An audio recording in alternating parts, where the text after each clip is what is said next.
Good morning. I hope everyone's doing well today. It is Sunday. Where are we? The 6th of April. It's the Easter holidays just starting over here in the UK. So I hope everyone's enjoying the weather. I know I'm basking in it. Just listening to Sierra there. She's got a new song out. So I sound like a radio show host now. So I'm just going to add Hannah. Hey, Hannah. How you doing? Oh, I'm good, thank you. I think I've paused. There we go. How are you? There we go. Good, thank you. Let me just turn the volume up. Can you hear me okay? Yeah. Yeah. I can. How about you? Am I all right? Excellent. Oh, yeah, you're perfect. Perfect. How's the weather where you are today? Are you in Worcester? Yeah? Yeah. Absolutely beautiful. Yeah, I'm in Worcester. Yeah, it's been stunning. Have you had a good... Is it Easter holidays yet? Yeah, they just started yesterday. I mean, I homeschool my two, so every week's sort of holiday time for me. Just going to swap us around. There we go. Yeah, every sort of holiday. But when my brother's over from the UK at the moment, so he's picked a very good week over here. We've got beaches 10 minutes away from everywhere, so it's quite enjoyable for having to go over. But yeah, cheers for coming on. Really appreciate it. Had Rebecca from Rising Tides on last week. And she was absolutely singing your praises and talking about off air mostly. I didn't want to give too much away on the show because I was going to message you and try and get you on. It's about her, yes. So exactly, yeah. Her moment. Yeah, and she's doing a fine job with her work. So and supporting people like yourselves, which is also a bonus. So Hannah, Mittoo, how do you pronounce your surname? Mittoo.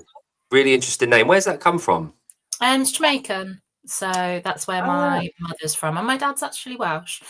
So yeah, I decided to go with her name.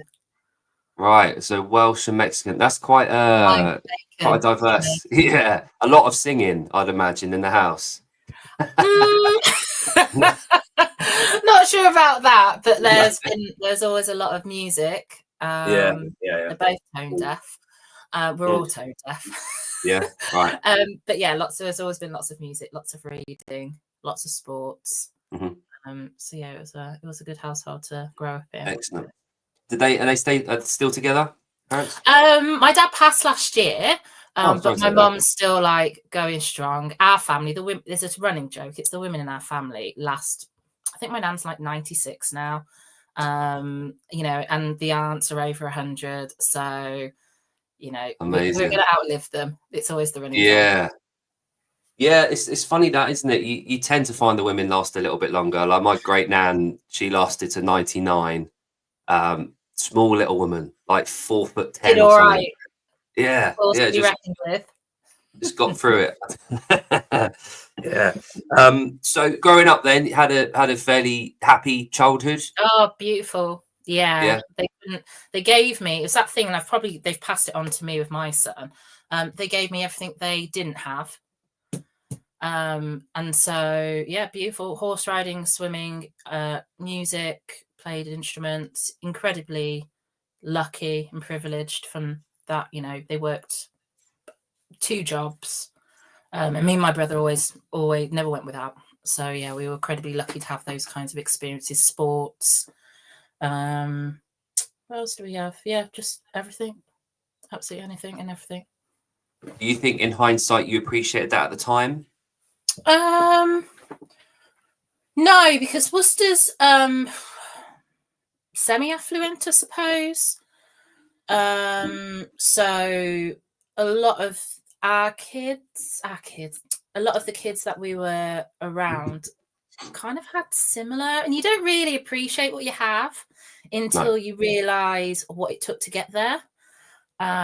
So yeah, they've worked incredibly hard, and we were like, me and my brother were so lucky to come from that background.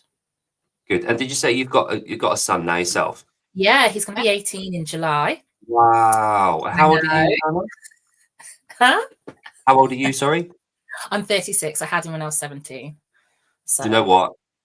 I've got a couple of male friends who had kids really young, and they're obviously, I'm 40.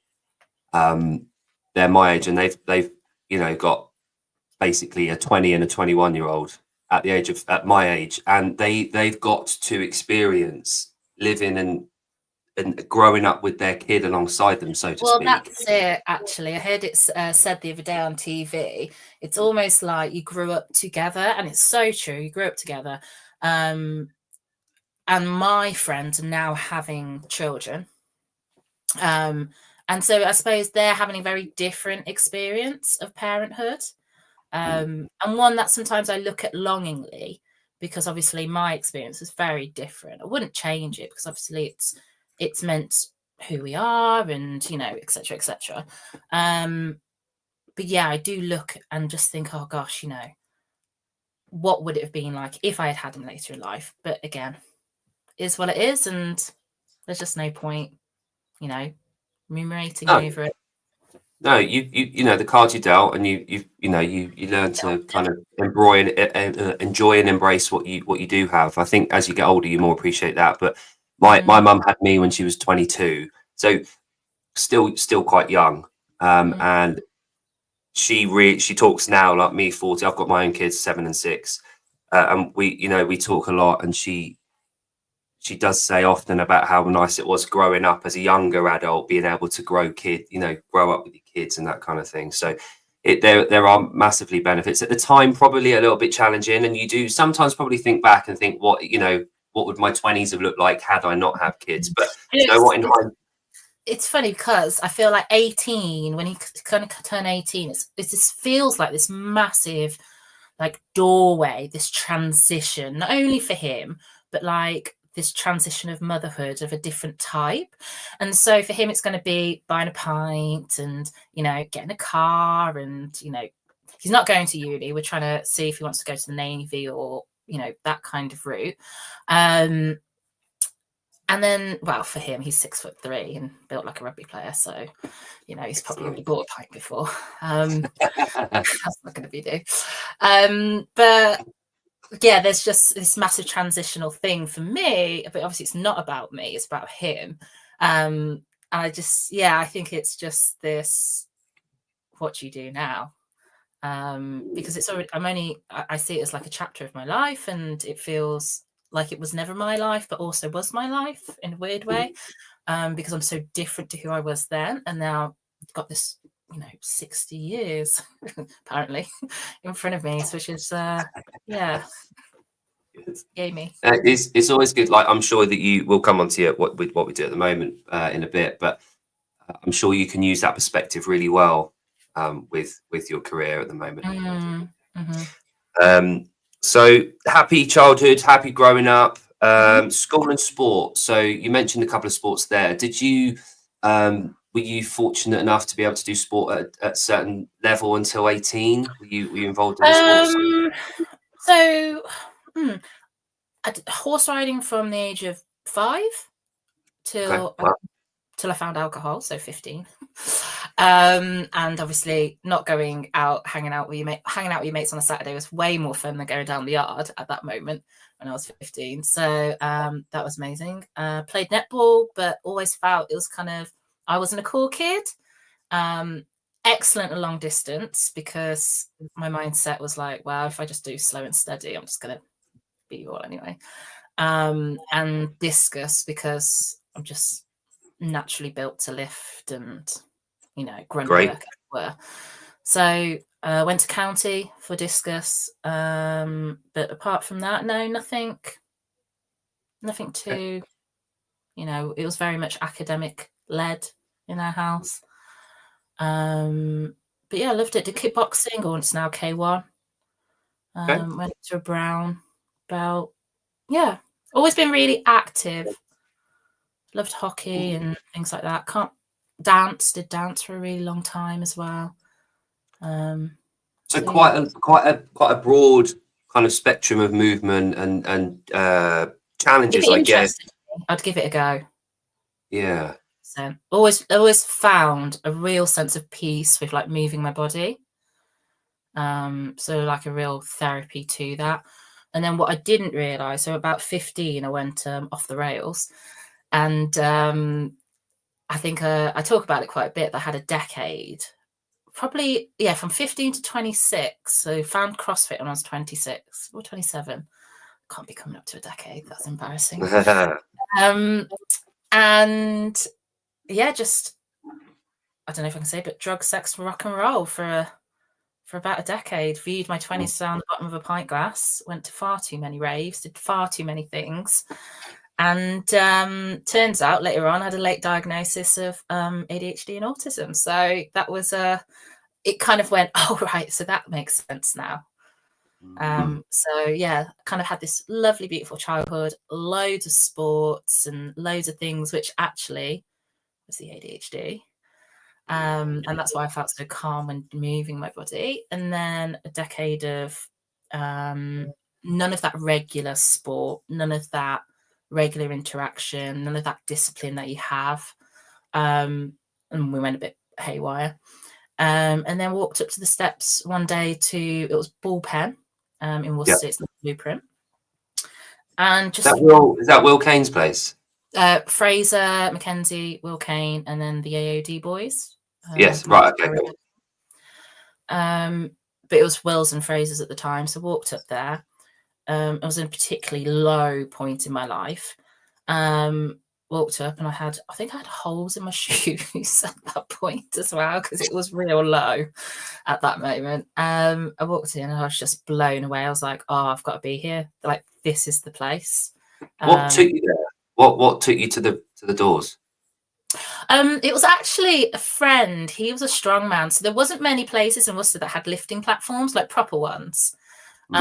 So it was full of strongmen, it was full of Olympic weightlifters, it was full of CrossFit people.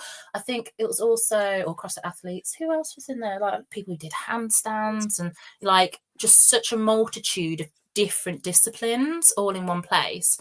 And he was a strongman, and he just said, actually, do you know what? Because I think I was doing bodybuilding at the time, which again is, distorted image of yourself, which wasn't fueling the right aspects for me. And he's like, I think you're going to really like this. Come. So I just walked up. It was freezing cold. It was December. No, it was end of November, freezing cold. And I remember sat in my car, I was shaking in the car park because I was so nervous. And I went in and I just loved it. Yeah. I don't even remember what my first workout was. I just like, I need to go back. I was going to ask you that. Do you remember it? Yeah. A lot of people tend to remember. But, it's not the end of the world. So what year's that? Sorry. What years that you walked in? 20? So I did the 2017 Open. So I'd say it's November 2016. Yeah. Okay. Good. That's it. I mean, for those people internationally that don't know, like Will at the time, like from I started CrossFit about 2012. Will was the name, wasn't he? Yeah, it was him. Sharonki was like a year or so after, but they were traveling together and doing comps together. But yeah, from the male side of it, you have Steve Fawcett, just gone to the games in 15. But Will was always on the verge of just nearly getting games, but something for whatever reason didn't quite. I think the year COVID hit, I genuinely think that was going to be like the year. And COVID changed so much for so many people. So many moments were stolen. But yeah, I think. So you're at a down point in your life, or you've been going through some trouble. Your friend tells you, come along, give this thing a go. You walk in and unknowingly you walk into the gym and the home of one of the top guys in CrossFit, who also owns the place with Fraser. Yeah, and it was probably old school, like spit and sawdust. It was everybody cheering everybody else on. It was old school, kind of tops off. You cried, but everybody was crying at the same time, so everybody was in it together. And yeah, it was a great place. I made so many friends there, so many friends that I still have now, who don't go or partake in CrossFit anymore, and we just had a bond.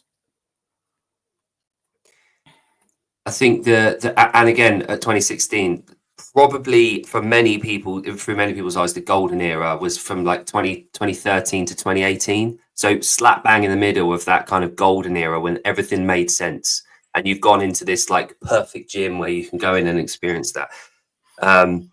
But you're right. I think the type of people that were in the gyms at that time had a certain sort of sense of just wanting to just go there, be a part of a community, and trash themselves in a positive way, and just and for you know you highlighted your ADHD diagnosis. I think if you were to take a segment of different sections of society and saw how above average ADHD was within those segments, I reckon in a CrossFit gym you're probably looking at slightly slightly above average. I would have So I thought. would say it's I swapped one addiction for another, because the Yes. dopamine I got from really unhealthy habits that I had, or I was presenting at the time. I walked up, I think I was still smoking. I think I was still like heavily misuse of substance misuse. And I'd walked in, and because, what's the saying, like, you surround yourself with those people, you almost inhabit those qualities and habits. So, and as Rebecca said on the last podcast you did, like, a rising tide lifts all ships. And it's 100% true. Like, you surround yourself with people who embody certain ethoses, qualities, habits, and then you naturally absorb those. So I think I got put into a environment where the skills and confidence that they learn within the gym doors transfers outside of the gym doors into their everyday lives. And it's impossible not to be intoxicated by that just way of life. Yeah, and I say it all the time. I used to say CrossFit, as in the methodology and the brand, saved and changed my life. And I'm sure loads of people have said this before. But actually, when the gym moved, I was like, is it CrossFit or is it the community? And I'm like, it's the community that saves and changes lives. You hear it all the time. You've got like the 180 Project, you've got Bridging the Gap, you've got Strong Girls Club, they all do the same thing. And so, yeah, it was the community that saved and changed my life. And if I think about, so like, I see it's like it's this ladder of equally tangible and aspirational. So the movements, it's all scalable, isn't it? So it's all tangible, but also you want to get RX, it's aspirational and it's equal measurements. So you don't feel overwhelmed, you don't feel trodden down, or that you're not going to be able to do it. And so though that kind of what's the word, almost like outlook that you have in the gym then changed out in my normal life. So stop smoking, rarely drink, no substance misuse, and just all these other things. Like, that's why I say I look back at that decade and I think, like, it feels like a different person's life, but it's very much mine as well. So yeah, I love it. Some interesting observations there, and I think a lot of them you can probably we'll go into the nature of the academy projects in a bit, but I think a lot of those learnings and experiences you can pass on and talk with passion, and not to the same extent that you have, but like I said, I found sort of CrossFit in 2011, but I really embraced it from early 2012. Did my L1 in 2012, and Boz took my L1 in Stockholm. And he said this thing on the level one that was double-edged thing, was you've got a 2-year wait list to become a CrossFitter. So when you start CrossFit, you've got 2 years until you can actually become a CrossFitter. And at the time I was like, what are you on about? I'm a CrossFitter. I've been doing it like a year now. I'm double hard. I'm Mr. CrossFit. And then the 2-year mark came around and all of a sudden my goals started narrowing down. Things started to change. I quit my job. I proposed to my now wife. Like, all these changes started happening, and is this transfer over after a couple of years of skill set, mindset, adaptation, focus, your energy, your concentration, everything just starts to, the stars align, and it's this magical 2-year window for a lot of people where either your relationship status changes or your job changes because you go after something, you become more assertive. Yeah, that's what I'm on about. That's exactly what I'm on about. And it's almost like, I bet Boz knew at the time, and he's like, can you imagine being that person, knowing it's going to happen for these people, and they don't know it yet, and you're just, you wait. Yeah, and you partly, I opened my own affiliate in 2015, first one, and part of the motivation with that was like having this thing that it's You've got to fact, share it it with will everyone. change people's lives. It's It that will. running joke, isn't it? You can't not get a CrossFit athlete to stop talking about CrossFit. Yeah, Fight Club, they can't. No, yeah, exactly, yeah. So and a lot of like I've got my L1 manual on the table here, and because what I said like earlier, I homeschool my kids. A lot of what I teach my kids kind of bases itself around what the L1's teaching about, like the basics of nutrition, fundamental movements, ethos, like work and skill adaptation. I use it quite a lot. So CrossFit does, like you say, transfer outside of the gym walls a hell of a lot, and it it creates a community, but then also it creates external communities outside of the gym walls as well as those skills, which kind of brings me onto our next sort of step for you. So the academy program, was that the first step that you took down this route? So what career did you have, a career before you Yeah, began? oh gosh, yeah. So went to uni, did politics. Genuinely was very much a I used to take myself marches, everything. Like we were like politically active. And then went into sales because Okay, as you do. as you do. That's what Sales. politics is, really, isn't it? I guess. Oh, hated every moment of sales. Recruited, became a recruiter, recruited myself into a local government, worked in the political spectrum within that local government. And then went back to uni, did the Open U, got an engineering degree, civil engineering. Wow. And then got a job working for a global consultancy firm. Okay. And that's what I do. So I do that full time, and then the academy, really. The dream is obviously and we are working on transitioning, but you have to make sure your ducks in a row before you. Well, in my head, I do. I know everyone's like, now's never the right time. You just have to do it. But yeah, waiting on that bit. Yeah, I mean, you've got a lot of experience in your personal life, knowing full well that kind of you can't just decide things now and go for it, and Wow, I wish I could. I think I'm used to safe. Safe's really nice. So yeah, I've planned it. It's now something that's going to be planned rather than a knee-jerk instinctive reaction. Good. So what year? I know, was it 21? I think it was August 21, I think, around then. So it starts. So I in lockdown, everybody was getting frustrated. People are thinking, what am I going to do with my life? It created really great focus for people to sit and pause away from all the distraction and kind of have a really good thought of, if we're here one time, what am I? What's my purpose? Purpose is a big driver for me. And so I wanted to. We all know that, obviously, like I said, CrossFit saves and changes lives, and I was really like beating that drum. I was on that bandwagon, and I thought, oh, how can I? What can I do? What's my purpose? How can I change or influence and help and and so I've always wanted to foster. I've already had a 2-bed house at the time. Obviously, I had my son. Wasn't able to foster because obviously you need another bedroom. So I was like, what can I do now? If I can't do that, what can I do now? And so my friend Justine Bishop, who also used to go to the same gym, she ran a lot of the care homes in the county, so in Worcestershire.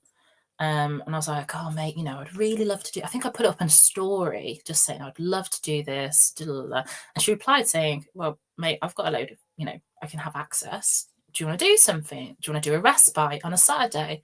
I thought, beautiful. So I think, again, December, cold. Don't know why we're always doing it in the cold.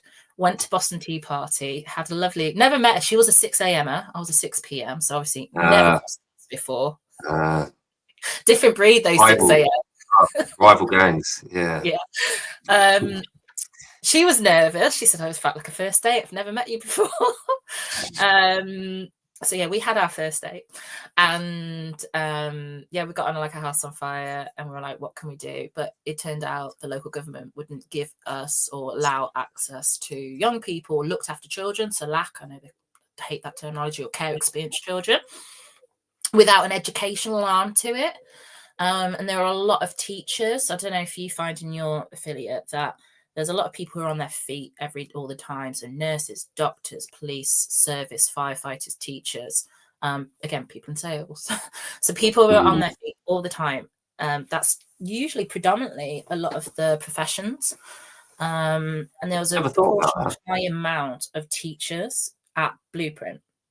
And so I just dropped a message to a few of them saying, do you fancy writing a certification or qualification based on the CrossFit methodology, already using a framework that's already been it's already been regulated by certified by Ofqual, regulated by Ofqual, and they were like, yeah, that'd be amazing.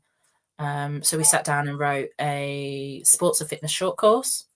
It's ASDAN Sports and Fitness Short Course, level 1. That's within the educational sector. That's up to a grade 4. So that's like just before it's like a C- in old money.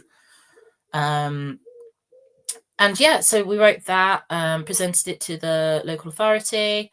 They ticked it, green light, off you go. We had, I think, between 12 to 16 students. I mean, the first week we had 1. And obviously all the members turned up, everyone who had volunteered, they're super excited. We'd got like packs ready, and a lot of work and effort and time gone into this. And I think we'd already been delayed once because lockdown happened again, so we came out and went back in. I think it was like July 2021. Okay. We were supposed to launch in the March, I think, and we went down lockdown again. And yeah, 1 turned up, but it was this one boy, and he was phenomenal. He came all the up to the 10th week, I think. And for young people in his particular situation, that regularity not only was so beneficial to him, but the fact he turned up at that every time, on time, every week, was unseen for the team that looked after him within social care. I've got to be so careful. I'm being careful of my yeah. What was it that, like, where did he see it advertised? We'll come on to actually what the academy program is. Yeah. People. So, how did he see this? So we sent it round all of the social workers. So it was the local authority sent it round internally and said, this is what we're kind of supporting. This is what, and then the team leaders then just spoke to as many young people as possible. And then it was all boys that turned up the first time. So over that 16 weeks, we had, I say, between 12, 14. And it was an hour of CrossFit. And then it was hour of the ASDAN. So that could be talking about healthy habits. We're talking about sleep. We're talking about sports participation, coaching and officiating, sport in the environment, sport in community, nutrition. Gosh, there's 7 modules, and I always only remember 5. So. Yeah. So just to take you back to that, the modules and step back a little bit, when you wrote this course and the syllabus, where did you get that information from? Who was that, yourself? So the syllabus is already created, like the framework's created. So with a lot of schools, they have an exam board, and as per that exam board, they already have a framework that you can build upon. Because obviously it has to reach the criteria to reach that exam. So we picked a framework that was easily accessible, one that we could then apply the CrossFit methodology to. And I had so many teachers, primary school, secondary, uni lecturers. Then what we did, we tested it on the care experienced children. Then we sent it off to seminar staff to have a look at, to make sure that we were true to the methodology, because that's always really important. Obviously, it's a brand. Obviously, we need to protect that brand. And then we would send it around different affiliates to test, get feedback from them. Sent it over to the CrossFit UK team. At the time, it was Rachel and Carl Steadman. I'm like, is this true? Like, are we doing it a disservice? And yeah, it's just been lots of different variations and versions to kind of pop out what we've got right now. I'm not saying this is the final product. It's always growing. But yeah, it's I would not have been able to write it without the support of it takes a village, doesn't it? So it's the teachers that wrote it, who were also coaches as well. So they're CrossFit level 1 to 3. Right. Okay. It's the CrossFit UK team. It's a seminar staff. You know, it's been it's everybody. And sorry, I know I'm taking a step back here, but so you go on a tangent. Hey, I go on a tangent. That's all right. It's good. You've got this idea in your head. You know what kind of broadly what you kind of want to do. You sit down and you want to write this syllabus. When do you start getting in contact with CrossFit? Is it CrossFit UK that you reach out to? So with Carl, right? Okay. So we started with just doing it because in my ignorance at the time, I wasn't obviously aware of a lot of what goes on with protecting the brand. So we just did it, as most things. Then we met with the, what are they called now? CrossFit. It's not the CrossFit Foundation. That's a different one. The scholarship program with Carl Chaswell. No. Okay. Yeah. No. Chaswell. Carswell. Carswell. Chuck. You met Chuck. Blimey. There we go. Sorry. I can't have Wow. So met with him. Explain what we were trying to do. So we had Justine. We call her Bish. So Bish was there. Adam from Blueprint was there. Myself, and then one of the teachers. And we explained what we wanted to do. And yeah, he no one can sanction anything. So that is not what I'm saying. But he heard what we were saying. He was like, that's really great, you know, and that's something we're trying to do here with the scholarship program. So I suppose that fueled us that we were on the right path. And we just got on and did it, took the evaluation and monitoring from it. So at the end of the 16 weeks, obviously it's now 12 weeks because 16 is too long. We had one come out of a gang. 2 brothers went to college. 2 brothers joined the army. 1 stopped drugs. 1 got a carpentry apprenticeship. 1 we got out of a very unhealthy home environment. 1 stopped stealing. A healthy home environment into independent living, and 1 stopped stealing. So these were all kind of like life-changing moments. And then 1 particular boy, my son used to go there as well. I was like, babes, you got to go. You got to make up the numbers. So some weeks I was just like, oh gosh, what if no one turns up? And he sees him now. He sees him like all these years later, and he's like, "You right, mate?" kind of thing in the street. But I remember he went to the Upton Music Festival on the Friday night. He's in Worcester. Upton's a fair trek on your bike. And he must have stayed up. And then he's cycled really early in the morning all the way to the gym to come and do the session. Like, this is someone with no parental, like, you know, no one's looking after him from that perspective as an adult. He's gone out and had a good time with his mates. And rather than staying and sleep, he's got on his bike, like pedaled. And I think it's 30 minutes in the car from Upton to come do the session. And I said to him, I was like, maybe we sleep for the first like hour and maybe actually sit on the bike. But thanks for coming. You want to be here. I get that. Yeah, there's 2 ways of looking at that. You know, you've created this platform to allow these young lads and ladies, obviously we'll come on to that, but to be able to demonstrate and show what they can do and what they're willing to do and they're capable of doing, where they don't have that. They don't doesn't have have that that opportunity. outside of the gym.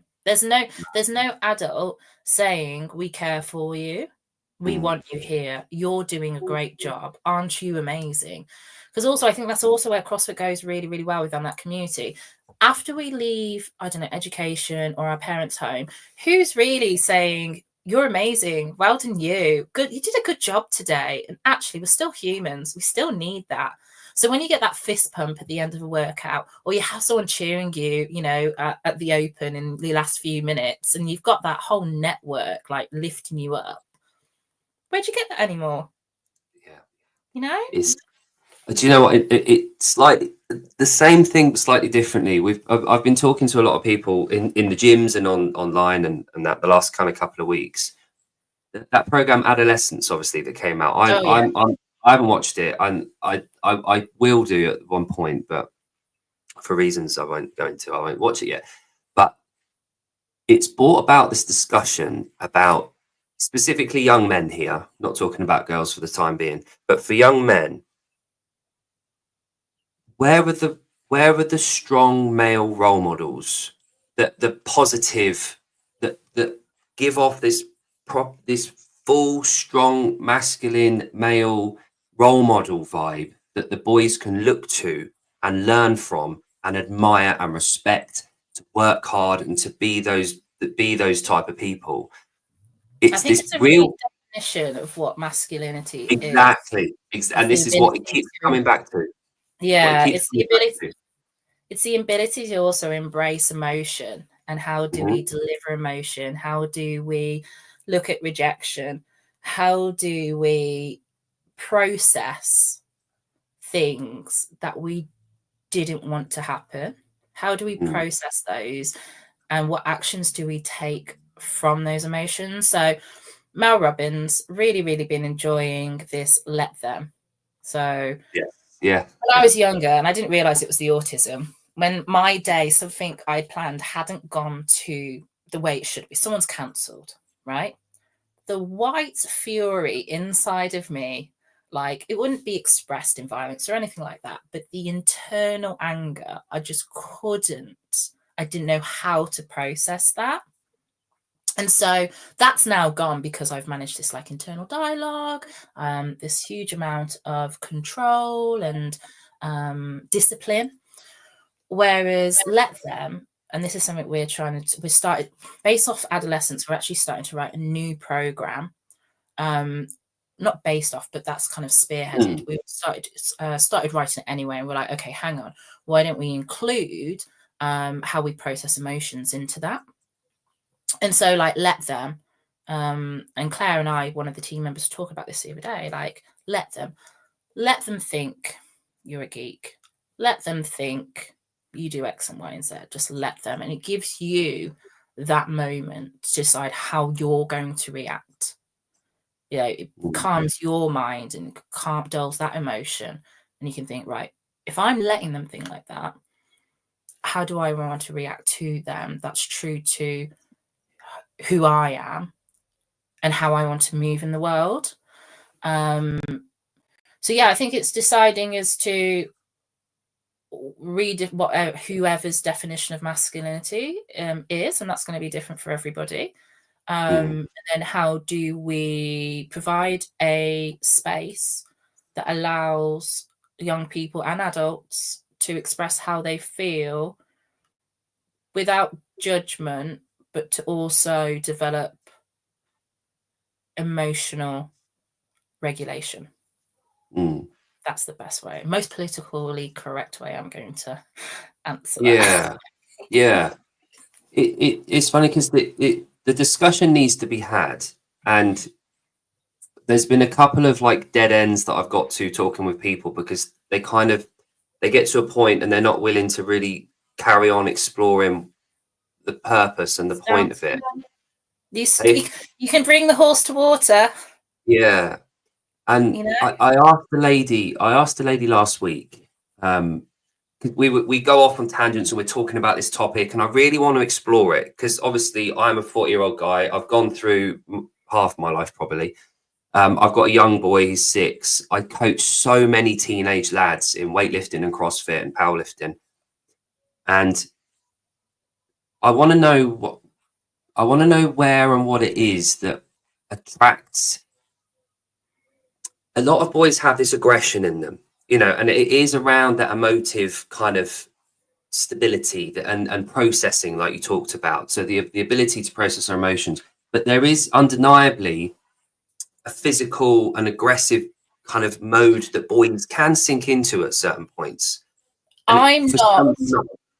I Sorry. don't know all. I don't have all the answers. No. I know is the experiences that I've worked within. Mm. And so I have been into a lot of proofs. I do know having somebody who is not a teacher, who they don't call Miss or Sir, and the amount of times I've heard, I'm not your teacher, call me by my name, and they're like, oh, sorry. Being able to have someone just to talk to, like they're your mate. Being able to do physical activity whilst also having those conversations makes it a lot easier to talk about things. It's a lot more fluid. They're not thinking about what they're saying. I found things like that are really great. That's where it's always really worked well, is this amalgamation of movement and conversation. Yes. That's not a new thing. I haven't created that. You get that all the time. There's a lot of male clubs where they run, have a coffee and have a chat, or they go for a walk out in nature and, or go out camping. There's loads of groups around. I think it's just, it's never been, I suppose, socially accepted that you're able to have a really good emotional conversation and that not be an infliction on this weird idea of masculinity that's been put on a pedestal as this is it. Fine what that is and what that means and how that is displayed to other young people. Yes. It's why does it have to be within a certain boundaries or within a certain box? And I think that's probably where we failed, as we've blues for boys and pinks for girls, and actually who's done that? Is it?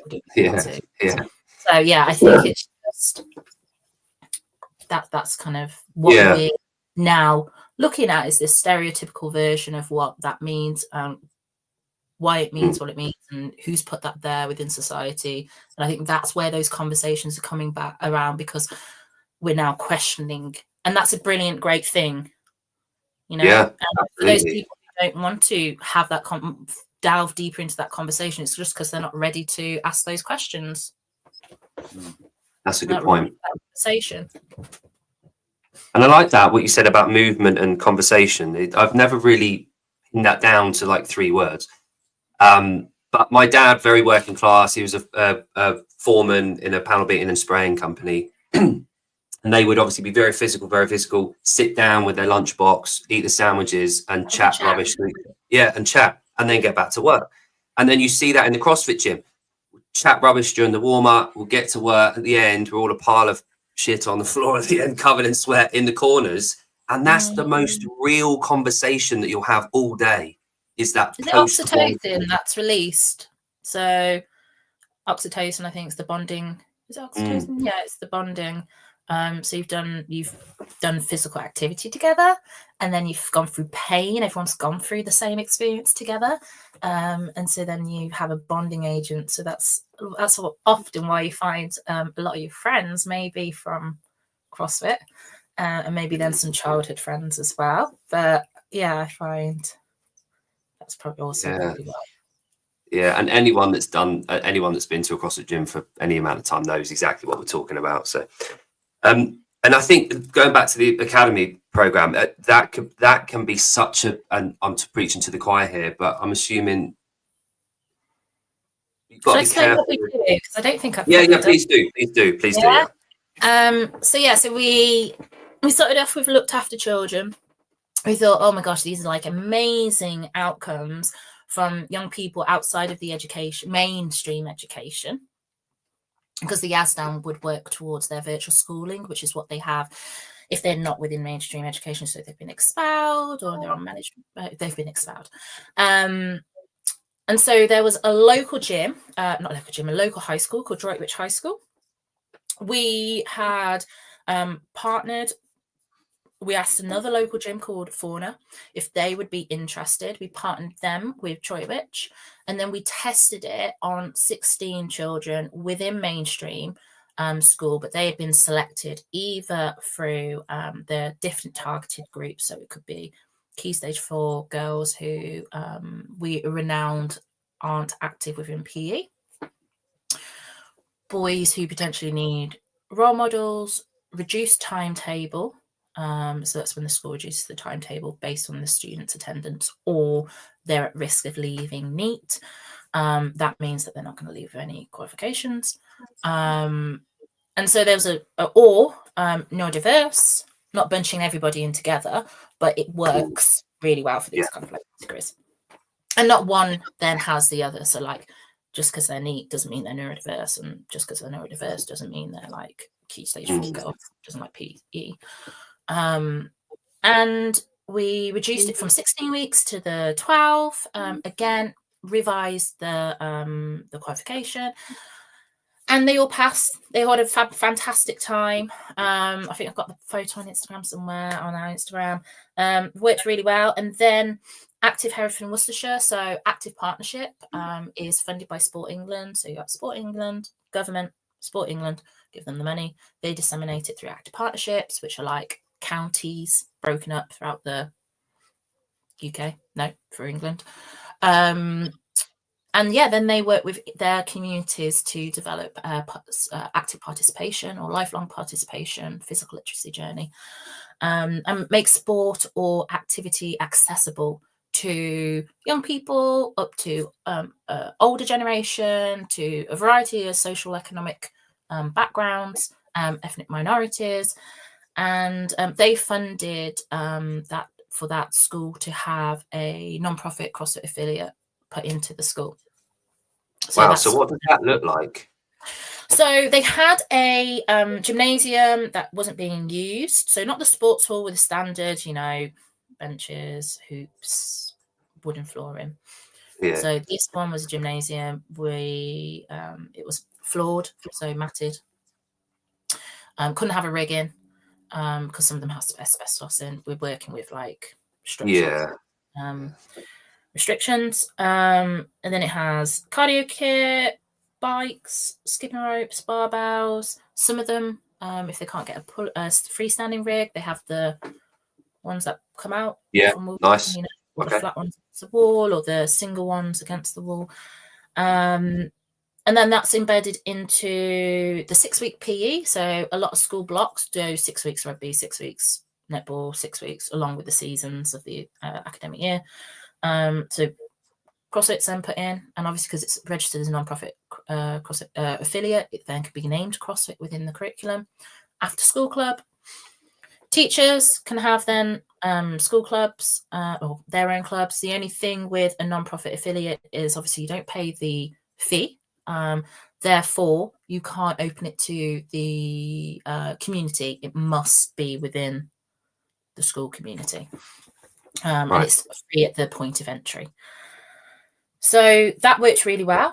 That test went from September 21 to March 22.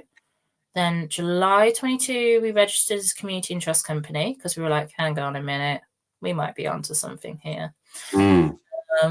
And then September, we had our first 5 paying schools in Manchester. That actually came from Carl Steadman, one of the teachers who did CrossFit at Gritstone. Went on his L1. He was James, his name's James, and he was fabulous human. He was chatting to Carl, who was taking his L1, and Carl went, that's funny, let me put you in contact with Hannah.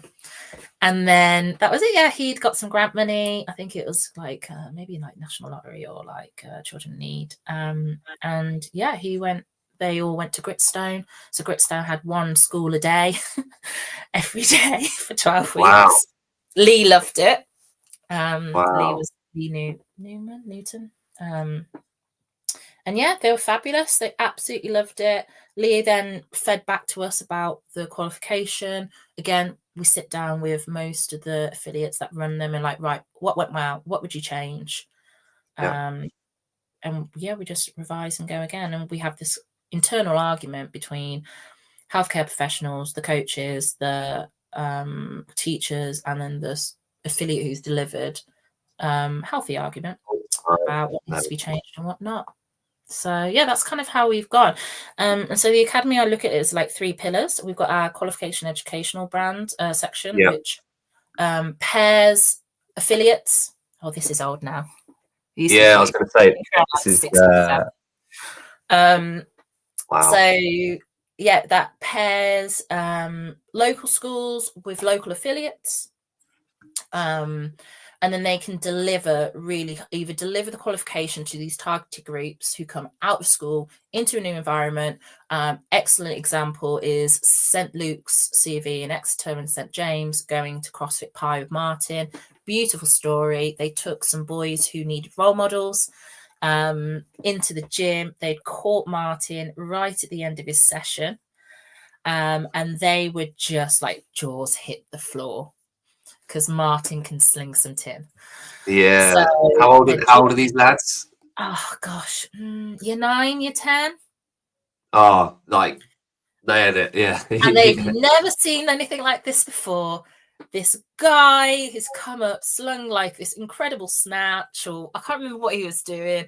But the teachers who do CrossFit had said, jaws hit the floor. And from that moment on, they were like putty in his hand. Like they did exactly what. And these were young people who may have been pushing the boundaries, wanted to come. Martin was the hero, everything. And without realizing, Martin had become subconsciously like the hero, wasn't it? He's the role model.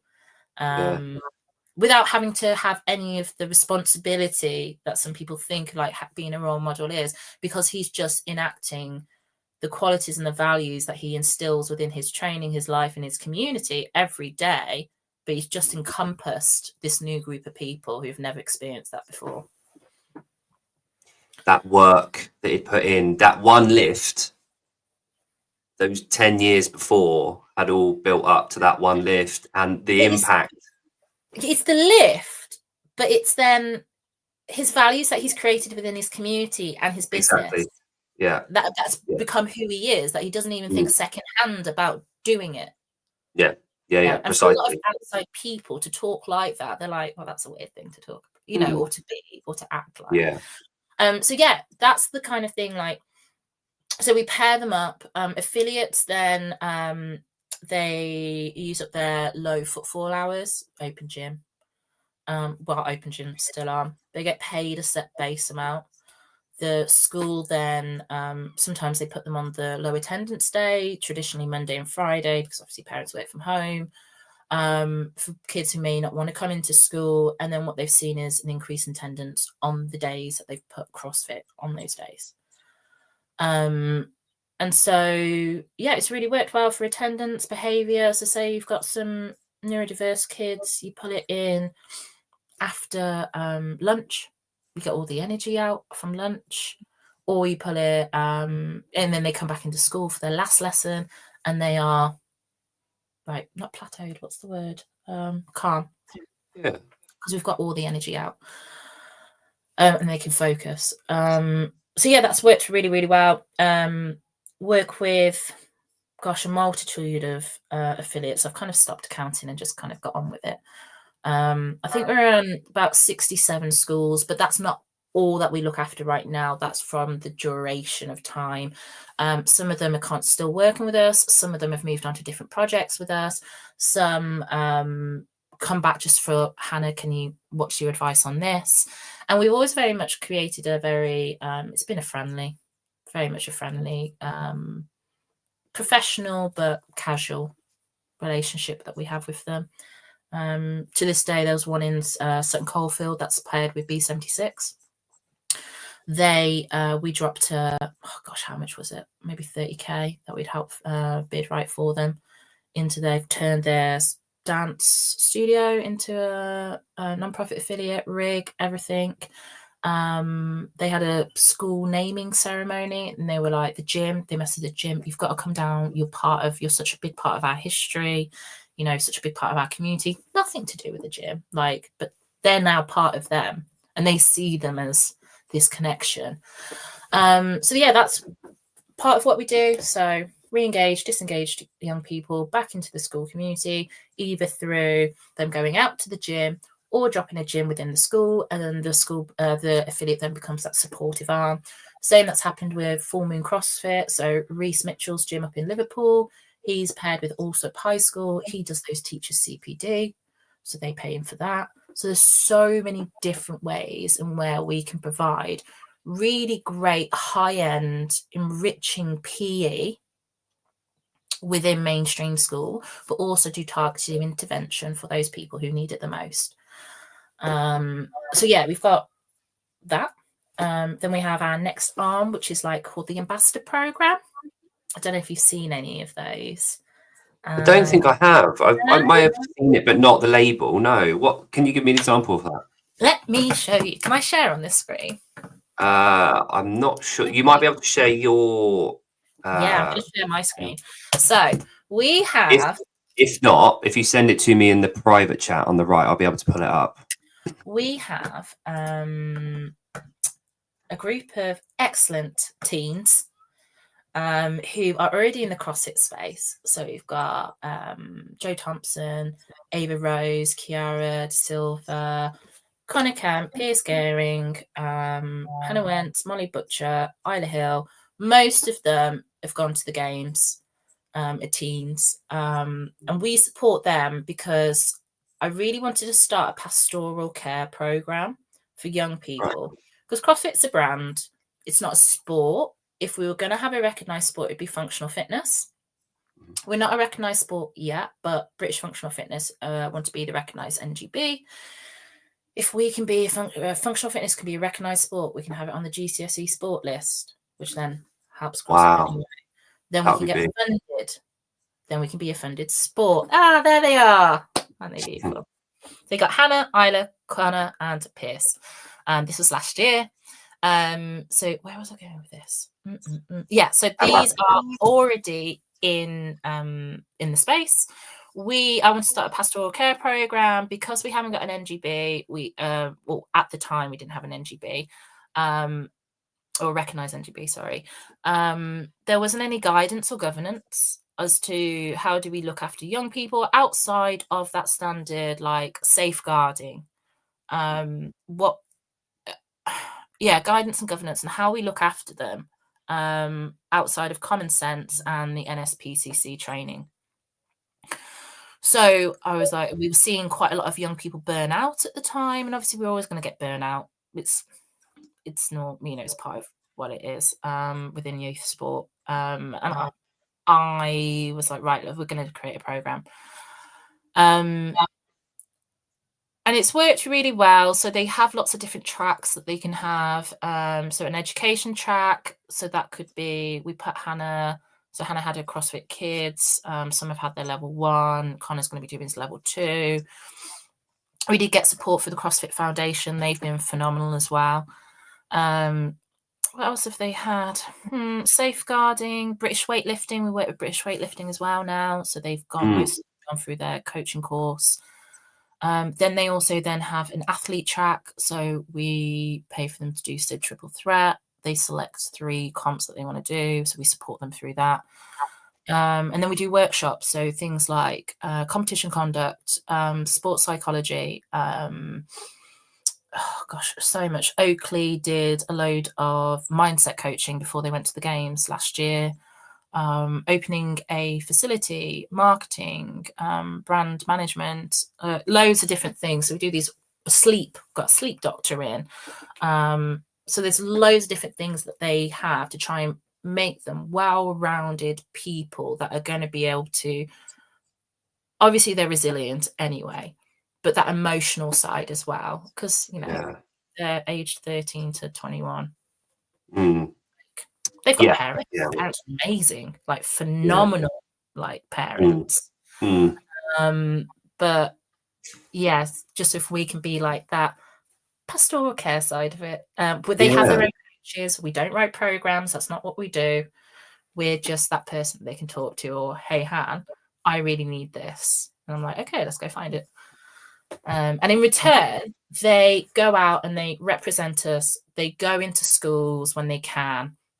Connor started mentoring a guy called Max, who is 16, who came through one of our events. So School Fitness Festival is like to inspire young people to get active. He showed really great promise.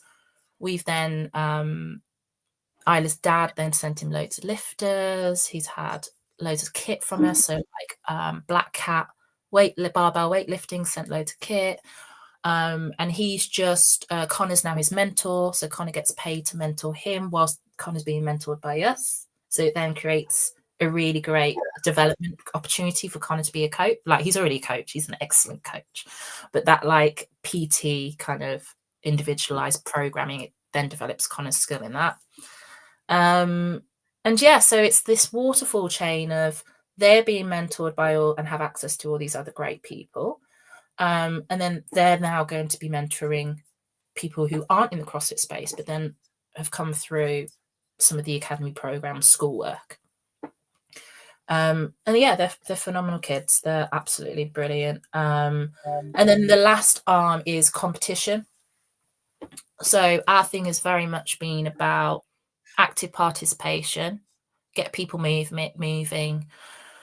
And we started the School Fitness Festival. So it's not a competition, it's a festival where young people who don't like throwing and catching sports can come into a gym, learn to weightlift. So British Weightlifting, it's an association with Active Herefordshire and Worcestershire, so active partnerships. It's British Weightlifting, that's a different one. Right. That's the college. We'll go on to that. But if you scoot to, there's one on a week ago, and it's got a load of kids, young girls holding barbells. It's Confidence in Motion, GSC. There's Georgia Radley. Here we go. Yeah, that one. Here we go. Hang on a minute. So Georgia Radley has just gone to. It's so funny because Georgia's gone to the CrossFit Games, and now she's gone to represent Great Britain and international weightlifting. I think it's in Malta. There she is with the red hair down the bottom. So yeah, so her and Harry, who Harry's from Welsh weightlifting, and myself, we run. I think we had 16 schools apply. They got to bring 10 each, but it was only open to state-funded schools. I think we had about 88 kids over 2 days. And we're going to be bigger next year. Next year, we're going to be at Worcester Uni, hopefully. And it's going to be a like seminar where British Functional Fitness will be there, looking after teachers and how they can embed it into their school curriculum. Kids will be able to speak to Max about his story. So that was the boy that Connor's looking after. We'll have some of the ambassadors there. They'll be able to get to do British weightlifting seminar. They'll be able to do a functional fitness, like it's there to inspire and excite. And then we then send them to their local functional fitness and CrossFit gyms. So then CrossFit, again, benefits. Like, the end route is always the affiliate. The affiliate always benefits. Yeah. So yeah, that's that functional, like our not primary, our secondary offer. So no competition involved. And then we had the College Fitness Games, which is what you just showed. Yeah. And that was, we went from over 100 and I think it was 160 people did the online qualifiers the first year. In the second year, I think we had over 190. Whittled it down over 2 semi-finals, North and South, and then into the final, which was at Nottingham University. That's with JST and the AOC, which is the Association of Colleges. They're like a membership for, I think they've got like 90% of all the colleges are signed up to them. So they have great access for us to get functional fitness, CrossFit and weightlifting into like those colleges. And yeah, this is Henry and Grace. Henry's now going to be on our SID Invitational team next year, join the ambassadors on that. So that's going to be a step up for him. So yeah, it's just opportunity and access and, brilliant day. Loved every moment. yeah, I'm just hoping to grow and grow and grow. So yeah, qualifications, competition, and ambassador program, really, which I suppose, if you know, would be a talent pathway, if you want to name it. I've talked a really long time. Good. The whole point in this is me to be quiet. So, and Bill, I'm assuming you know Bill. Oh, Bill was one of the original teachers. Bill's an excellent man. Him and his partner Lucy, they were one of the ones that like got this off the ground. Yeah, they were brilliant. All in the name of putting the kids first. That's what it's about, isn't it? All this, really. 100%. Thanks, Bill. Aren't you kind? Yeah. I mean, in all of this, I'll come back to a couple of questions. In all of this, every single time we have, so like Rebecca last week, the affiliate owners that I've spoken to before that, every time, and most of you seem to be engineers of some description. Like most of the people I was waiting to are engineers in some respect. If you think about what engineers do, they take a problem and they find a solution for it. I'm a problem solver. Yeah. If it meant like getting to the end of the month as a single parent, I'm like, oh, ran out of money. How am I going to make food, and how am I going to like make ends meet? Problem solver. How am I going to make my bills stretch, my money stretch across all my bills? Problem solver. You just make do with what you got. I heard a phrase a little while ago. It was too much month at the end of the money, and that really, it's fucking brilliant. It just stuck in my head the whole time. And you know, we've survived of the kindness of other people. It's the kindness, knowledge, and hard work of other people. We have only had money in from signing our qualifications. Our very first grant application went in a few weeks ago, minus the CrossFit Foundation, because again, they've been great. I will pick up on that in a minute, if you don't mind, after we talk about your course. And we're waiting back from Sport England. That's going to be 15k. That's the movement fund. That'll be our very first, if we get it, our very first grant. Because the way I've always worked is, what can I do for you, and what can you do for me? It's always been like that. And so I suppose it's been this really nice kind of like Fit Fest. What we did with that for them was we put on a really great enrichment activities for their young people, which then brought families in because there was activities for young people to do. What they did for us is gave us that space for free, and it's a win-win. So we've got loads of what's the word? Advertisement, I suppose, out of it. Awareness, you know. And they got this wonderful thing that we were all volunteers. But then I suppose when people probably see my number on their phone, I think, oh, bloody hell, what does she want now? Because I'm like, hi, friend, can you please? But they know that you're not asking for money to buy some new jeans. No, I've never asked for. We do a lot of clothing drives, which, again, beautiful story. Met this young person at the South semi-finals for the College Fitness Games. Heartbreaking story. I won't go into it because it's unfair. And, you know, Claire called up one of her friends who runs an affiliate, told her the heartbreaking story. The affiliate went, yep, we'll give her a free membership. Not saying every affiliate's able to do that. And we shouldn't be giving away free memberships because at the end of the day, small businesses, rates have tripled. You know, not saying that's what they should do, but this particular person was in a position and felt like that's what they wanted to do. And so I went to TSC in Worcester and I said to them, this is the story. Child A, has anybody got any shoes? I just thought of shoes. And they went, well, you know, Han, I've got some of the guys are like, I've got size 11 feet. Can't give shoes. What else does she want? And I turned up to that kid and they had so much towels, dressing gown, clothes horse, like everything that you would expect a parent would send their child to uni with. Like, and the community came together and did that. So, and also now she gets the secondhand community, first-hand influence of going to APG fitness. And the secondhand community is the people that she doesn't see, the people all around her. So yeah, I think there's just so many beautiful stories. I think the difference between the stories that come out of CrossFit and the communities and people like yourself is that there's never a loser. There's no one missing out on from what you set up. No one loses anything. It's just gain for everyone. Like win, well, I don't know if my win. team feel like that. Like, I haven't even mentioned this. It's not me. So there's been, like I said, so many different people around.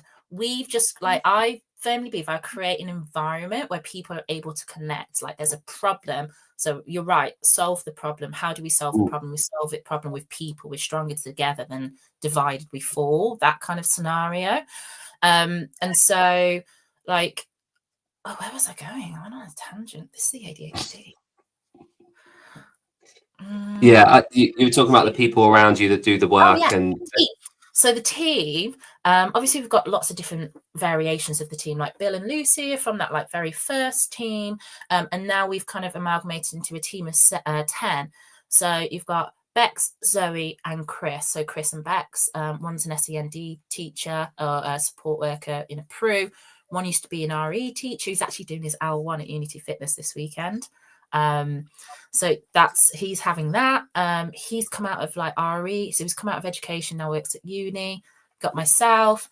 You've got Pete, who's JST coach. He now coaches the ambassador program, and then everybody, all the others. Oh, and Zoe. Zoe's an L2. She's the LOR for the Sutton Coldfield School. And so everybody else, weirdly enough, is stashed Milton Keynes, Bedfordshire, Hertfordshire, Essex. And they're all primary school teacher is Vic. Claire, she's a coach and ex-police officer.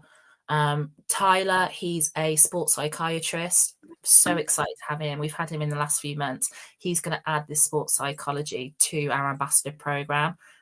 It's going to be huge. And he's also then going to add sports psychology to our current kids program. And that's where that adolescence conversation of emotion, how we regulate emotion and processing. So that's going to be really exciting. And then we've got Hannah, who's a PE teacher, secondary. We've got Jordan, who's training to be an English teacher. We've got David, he's also an English teacher. Who else am I missing? I'm sorry if I missed anybody. Oh, and Chris. Chris is up in Scotland as well. And we got there they are. So yeah, that's everybody. And they work really, really hard. And it's thankless. Alicia, she's in I want to say Plymouth. And she's an ex-teacher. She actually I'm pretty sure she wrote the alternative provision offering for Plymouth, the whole of Plymouth, and then the council bought it. I don't know if that's the right word. Off it. Oh, and wow. She now owns a box. She's phenomenal. So yeah, I think that's part of the older crew. There's been an updated version. But yeah, so they're brilliant and they slog, and it's behind a computer screen and you never see them, and the people who benefit never see them, and so it's kind of thankless, but they're a day in, day out. But what we're hoping to do in September, so Jordan, he's got a alt provision school out of a football club. He's going to be taking over in September, and we're looking at writing English, maths, and PE. The academy program is going to be the PE offering. He's writing the English curriculum. We're going to help write the maths curriculum between all of us, and then hopefully we're going to be able to pilot that. It's already set up and running anyway, so we're just going to change the offering. And then we're hoping academic year 26-27, we're going to open our own building. That's going to be an alt provision school. It's going to have a gym in it, hopefully. Otherwise, we'll be partnering with a CrossFit affiliate to use theirs until we're able to. But it'll be a gym for like a non-profit affiliate. Yeah, English, maths, PE, music, art. Wow. That's the dream. The dream is to open alt provision schools based on CrossFit methodology. But yeah, we will also work with British weightlifting. Hannah Bussey there. They're phenomenal. We've done so many school fitness festivals. Part of that, we're going to be at Sid and Fit Fest and stuff with them. We help them write their school games offering. So yeah, so that was really fun. Great. And then we work with British Functional Fitness. So I'm participation manager for them. We're just about to start a pilot in Devon and Worcester, where we have school sign up, British Functional Fitness, go down or to Worcester and also to Devon, Exeter, to upskill the teachers with their level 1 assistant coach qualification. And then we work with them over a period of a year to embed it into their curriculum. And then Athley, she's from she has CrossFit Deviant, is that right? I know Ath. And Tribal Clash, she works at Nottingham University. She's going to do all the data collection, the publishing of the papers, and like evaluation and monitoring for it. So it's a pilot.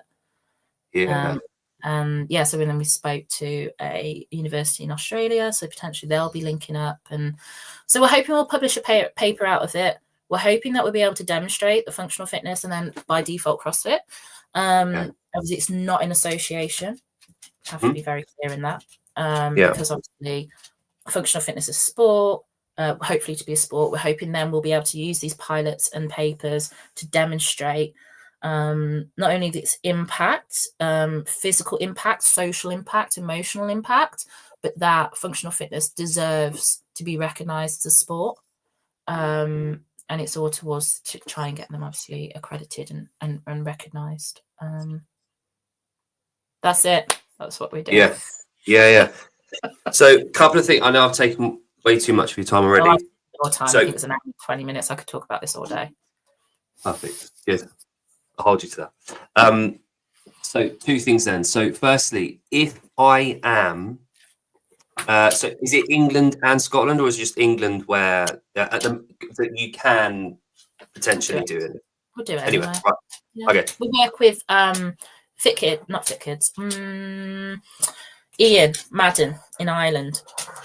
Okay. So we work with him as well. So anyway. So say for example, I live on an island in the middle of the Irish Sea, right? You're going to be more difficult. Hypothetically speaking. And I want to get involved with this. Do I contact you directly through the website? Is that first point of call? Do I come to you through the website? Yeah, you can contact the website. It'll just send you to my WhatsApp. You can drop us a message on Instagram or Facebook. The usual avenues, really.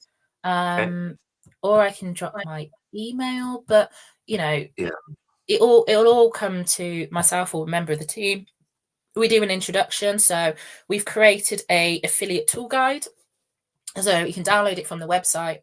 It will run you through how to contact your school, how to turn, obviously, those cold leads into the warm ones. Then it's what that first meeting with the school would look like. There you go. Yeah, there it is. Will it flick through? Yeah, it should click it. There you go. Beautiful. And keep clicking. There you go. So it gives us information about us, the team, how we started, the model. So the academy model is basically you've got the affiliate and ourselves at the bottom and the school are at the top. The journey and what the affiliate can expect to go through, the information that we'll be talking about within those meetings with the school, because we will hold your hand all the way through. How to deliver to different demographics, ethnic minorities, SEND, licensing. It's very, very important. Again, we're talking about protecting the CrossFit brand. Rachel Stedman was such a champion of us, and so are Andy and Gareth now, and Oakley and Carl. But yeah, without realizing for such a long time, I think she definitely mentored me for such a long time, and I didn't realize the knowledge that she was passing on was so valuable. So yeah, she's really helped pull this together and put this together. I looked at this earlier this morning, and it's such an in-depth, really, really simply put together, which often in our community it needs to be. But page by page, you get exactly what you're after every step of the way. So, whoever, I'd imagine it'd be yourself along with other people like Rachel, but this is like a work of art for anyone within our industry. It's so difficult to just get simple answers. And I think also the useful resources, talking about Rachel, you do have Ellipsis affiliate systems. So, she's very much still available through. And we've got active partnerships. So how do you get this money? You can speak to your active partnerships. How do you get the grants? And then ourselves, we've got contact at the end of that. And the things that we kind of support you with is like bid writing, course and framework writing and delivery, holiday programs. We've got 10K for CrossFit Wolverhampton. To do a holiday activity fund. Anyone can apply for that. We've got the templates that make it nice and easily. You can just have them. And then we've also got a guideline for schools. So exactly the same thing of what a school can expect. But we recognise that each school is different. Their requirements are different. It's not a turnkey. Is that what they call it? A turnkey program. It's very much what you need from us. This is what we have. Let's solve the problem together. So, yeah. Yes. Yeah. Again, very, very straightforward. But, for people that aren't necessarily involved with CrossFit or at the affiliates, this is a real who's who of how to do things. And it's really well put together and really well presented. So whoever was involved with that, take credit. So whether I'm a school, whether I'm an affiliate, whether I'm an individual who wants to kind of get involved, contact you through the website and have a look at all socials. Yeah. I think pictures, videos do 1,000 words, don't they? You get a really good idea of who we are and what we do off that. Yeah. Good. So in summary then, I know we could talk about this all day, but we can't because it's nice and sunny and you need to get out. It's beautiful. And the dog is telling me it's time to go out. Yeah. The claws are going at the floor. You as an individual, I know that there's other people involved, but you're on the show, so I want to talk about you. Slightly different teens, 20s, challenges, obstacles that you kind of came over. You found this thing that you loved that you didn't know about, that you stumbled across, and you fell in love and you realized this is it. Yeah. Completely, in your own words, changed your life, put you on course, redirected you away, saved your life. Yeah. There you go. Saved your life. This thing saved your life, gave you a platform in order to answer your question that you keep saying, how can I help?